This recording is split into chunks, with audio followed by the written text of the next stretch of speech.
right, so that happened. And let me just start off with this, man.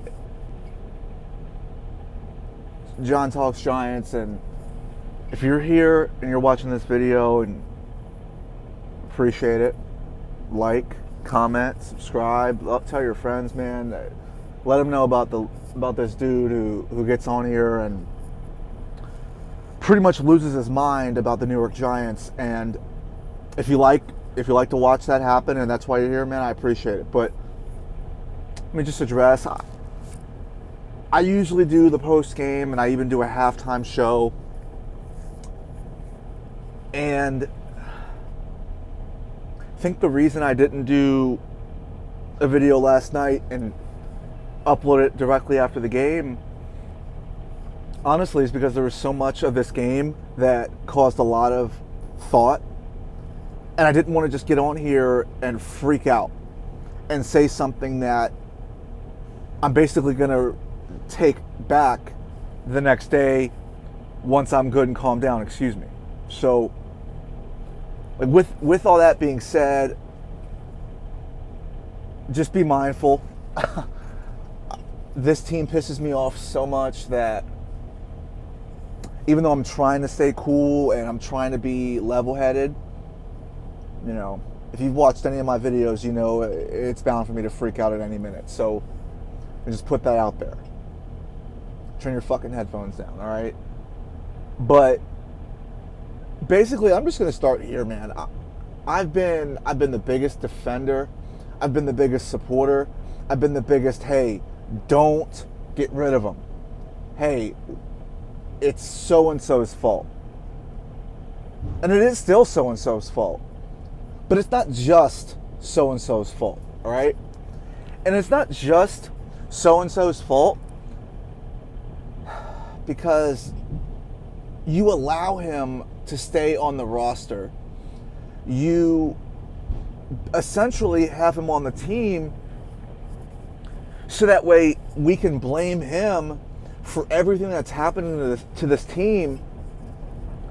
And man, I'm done. I'm done. I can't keep on with it for the simple fact, man, that it's now been at least 4 straight years.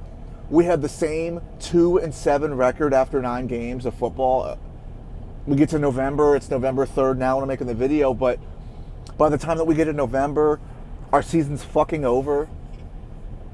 And so that means, Brian Daboll, man, I think I'm done with you, bro. I think if we fire you, I think there's going to be a big part of me that I always had your back since you got hired.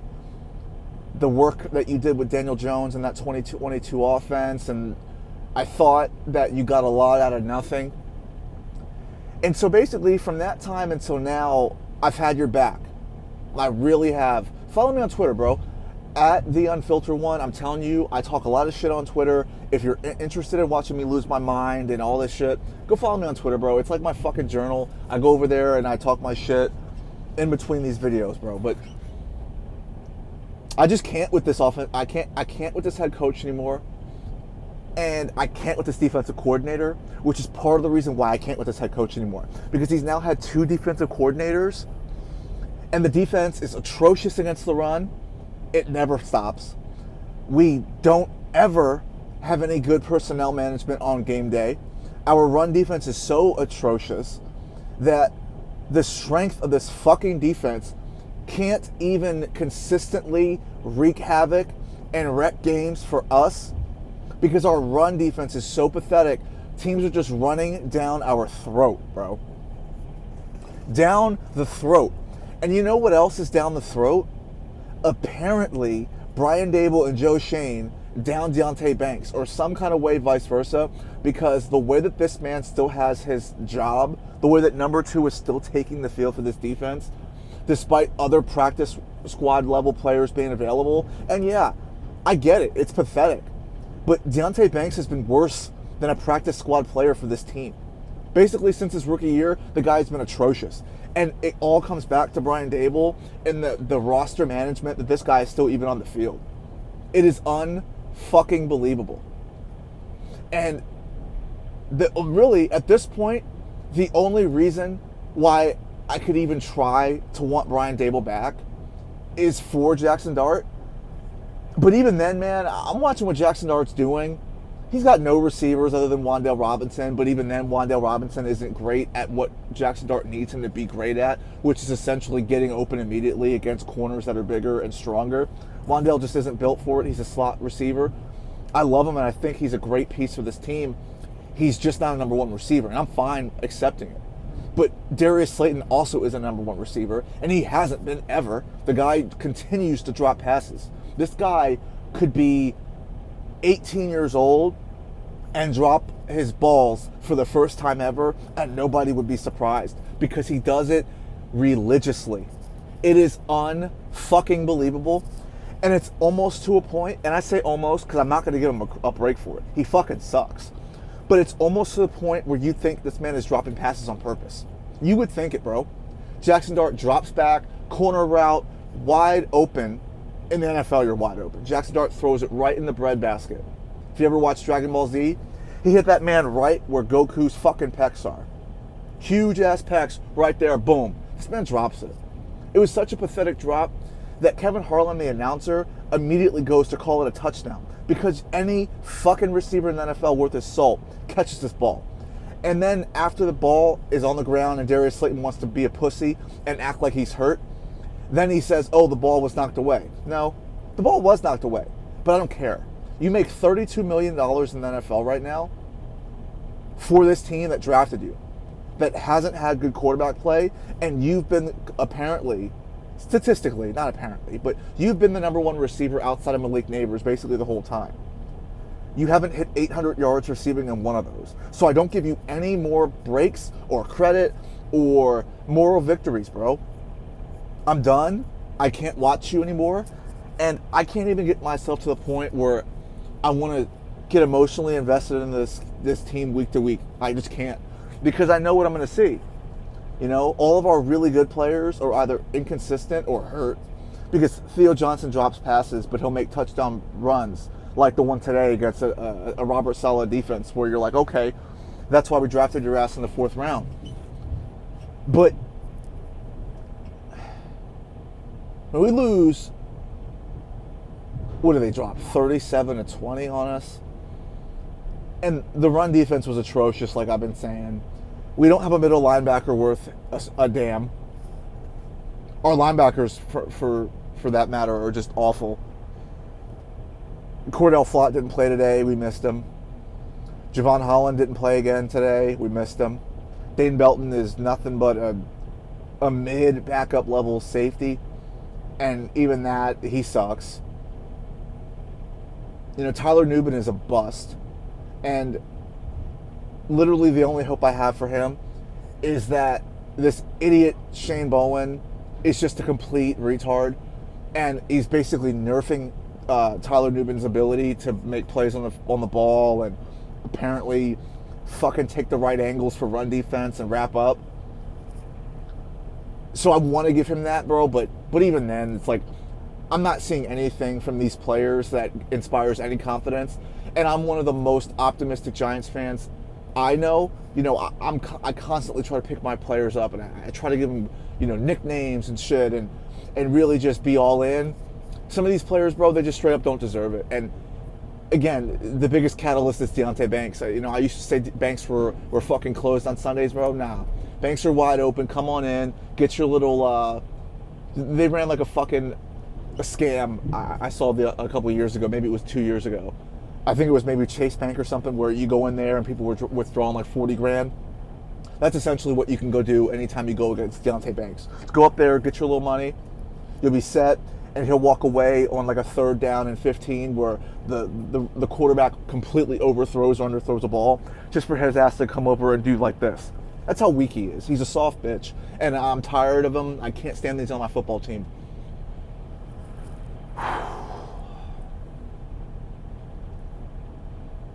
Joe Shane, I can't go to the firing depths with you yet, because for as much as you're responsible for Evan Neal and Deonte Banks, And some of these pathetic players that have suited up for this team that truly, bro, they didn't have any business even being picked in the draft, let alone the way that you did, like Jalen Hyatt and Evan Neal at this point. You also brought Abdul Carter, Malik Neighbors. You got us our quarterback. Andrew Thomas is still here because of you. Dexter Lawrence is still here because of you. Jermaine Illuminor was brought in because of you, who we clearly missed today with Marcus Bowe playing, who's a rookie, so I'm not going to shit on him. I'm pretty consistent with that, and I try to be fair for rookies, especially a fifth-round pick. Darius Slayton, I used to be fucking fair to you, bro. I used to. But Jermaine Illuminor was out, and we missed him today. Our interior offensive line position is still a joke, because John Michael Schmitz, despite improvement, he's still soft, bro. You're 6'4", you're 300 pounds, you went to Minnesota, you're supposed to be a fucking wrestler, and you're soft as shit. I swear, every other week, your ass is hurt. And then we have to deal with Austin Schlottman coming in, who sucks. And you guys can say, oh, well, Jackson Dart took snaps with him in the preseason and yada, yada, yada, his second team stuff. I don't care. It's cute, but you're not good enough in the NFL to rely on Austin Schlottman. You're just not. And it showed today. And Cam Scatterby being out, the sad part is, bro, going into the season, you would have thought, okay, running back by rotation, 2 running back set, maybe 3, because Devin Singletary is a good third back, who some of you morons wanted us to cut for fucking Turbo Miller. Come on. But all it's done since Cam Scatterby's gone out is show me just how soft Tracy really runs. He doesn't have any power. He runs completely upright. And if the hole isn't there, he doesn't know what to do. The Tracy last year where he's able to stop and cut back, I don't see it this year, bro. And maybe that's an early judgment. Maybe I'm just frustrated and upset that Cam is gone till next year. But I'm not impressed with Tyrone Tracy as a lead back. I'm just not. I thought Devin Singletary ran harder. And Jackson Dart, man, for the stat watchers, Jackson Dart is elite already. We don't have really anything to work with offensively. We got drops left and right. And Jackson Dart is dealing. And I'm telling you, man, when we get Malik back next year, we get Cam back next year, we add even a solid number 2 receiver through this draft or even free agency or trade. I'm telling you, this Giants offense that's probably averaging at least, we got to be averaging 24 points a game since Jackson Dart's come in. We're going to be pushing 28 to 30 points at a game last year. And so if this defense could just even be decent against the run next year, I just don't see how this team isn't a fucking contender. But that is with a new head coach to me, because I can't continue to watch the same old shit happen where certain players that really don't deserve it are getting superstar treatment, like Graham Gano. Deontay Banks gets, his job held for him over Cordell Flott, who Cordell Flott is clearly better. The 49ers were clearly better than us today, credit to them. But it's not really about them. This is a Giants schedule, fucker. This Giants team, the punter is awful too. I can't with Jay McGillen either. I think there might be 8 to 9 players on this roster that I really love and think need to stay around. One of them is Jackson Dart, obviously. One of them is Abdul Carter, Malik Neighbors, Andrew Thomas, Dexter Lawrence, Brian Burns, Kayvon, obviously. Like, the front 4 is there, but everything else, the other 7 plays, the other 7 positions are just so up in the air. It's so unfortunate, bro, because everybody gave us the schedule out and the schedule excuse this year. I don't go for it. I look at this team, I look at this game, I look at this season as we had a chance to win all but 2 of them. Or really, no, all but 1. No, all but 2, because the Philly wasn't going to let us win in Philly. We got embarrassed by Washington because Russ sucked. But other than that, man, all these games were close. And it just comes down to coaching as the reason why we're losing. And again, I could be a big Dave's fan, and I wish him well. And as long as he stays away from the division, I want him to go elsewhere and do well. But man, I just can't. Like, Darius Slayton sucks. Darius Slayton sucks. Darius Slayton sucks if you didn't hear me again. But those are my thoughts, man. I could rage all I want, and I can't come on here and force emotion. I'm not going to come on here and act like I'm frustrated or I'm happy or I think something when I don't. I just come on here and tell you what I think, when I think it. But, oh man, those are my thoughts. Giants get smoked, and we're going to fall to 2-7 again. And if by the time that I'm making another post-game video, Shane Bowen isn't fired, I'm just going to tell you right here and right now, if you're still here with me in this video, 15 minutes of me fucking rambling, we might not win 4 games this year because our defense is just that pathetic underneath this coordinator. It is just that bad. It is just that bad. Just like the Giants. So, fuck, man. Another season, man. I'm going to be 29 years old this year, and the Giants haven't been really good since I was 14, man. So, just food for thought, man.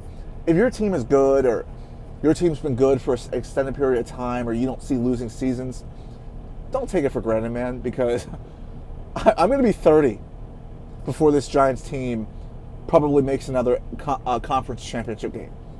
So there's that. All right, man, I'm out of here. Like, comment, subscribe. I'm out.